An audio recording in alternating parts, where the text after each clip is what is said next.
श्री हरदास, निर्धन किसान और सूर्यदेव की कृपा।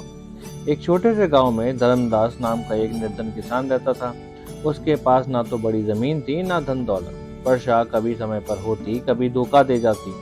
कई बार फसल नष्ट हो जाती, फिर भी धर्मदास ने कभी ईश्वर पर विश्वास नहीं छोड़ा। उसकी सबसे बड़ी पूंजी थी उसकी मेहनत और श्रद्धा। धर्मदास रोज भोर उठते ही स्नान करता और खुले आकाश की ओर मुख करके सूर्यदेव को जल अर्पित करता। उसके पास तांबे का लोटा नहीं था और मिट्टी के पात्र से ही अर्घ देता, लेकिन मन से देता। वह रोज कहता, हे सूर्य नारायण, मैं निर्धन हूँ, पर आपकी बनाई इस धरती पर मेहनत करता हूँ। मुझे धन नहीं, बस इतनी शक्ति दीजिए कि ईमानदारी से जीवन जी सकूं। एक वर्ष भयंकर सूखा पड़ा, खेतों में दरारें पड़ गईं। गांव के कई किसान निराश होकर गांव छोड़ने लगे। साहूकारों के कर्ज बढ़ते गए। धर्मदास के पास खाने तक का अनाज नहीं बचा। पत्नी और बच्चे भूखे रहने लगे। पत्नी ने एक दिन रोते हुए कहा, अब ये पूजा पाठ छोड़िए, इससे पेट नहीं भरता, कहीं और काम ढूंढिए। धर्मदास ने शांत स्वर में उत्तर दिया, सूर्य देव ही जीवन है, अगर वही साथ छोड़ दें तो फिर आशा किससे रखें। अगले रविवार को धर्मदास ने व्रत रखा। उसने न अन्न खाया न पानी।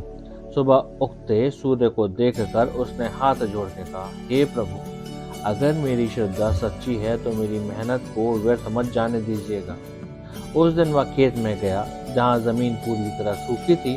अचानक उसे जमीन के कोने में हल्की नमी दिखाई दी। उसने वही मेहनत से कुआं खोदना शुरू किया। गांव वाले हंसने लगे, इस सूखे में कुआं यह पागल हो गया है, पर धर्मदास रुका नहीं। 3 दिन की मेहनत के बाद जब सब आशा छोड़ चुके थे, अचानक जमीन से पानी की धारा फूट पड़ी। मीठा साफ पानी। पूरा गांव चकित रह गया।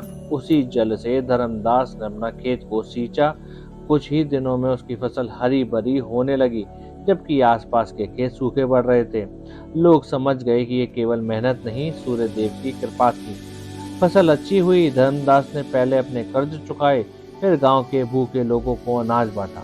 उसने कभी अहंकार नहीं किया। वह रोज पहले की तरह सूर्य को अर्घ देता रहा और कहता, धन मेरी मेहनत से नहीं, प्रभु की कृपा से आया है। ऐसी दिव्य कथा सुनने के लिए वीडियो को लाइक करें, चैनल को सब्सक्राइब करें, बेल आइकन दबाएं और कमेंट करें। जय सूर्यदेव।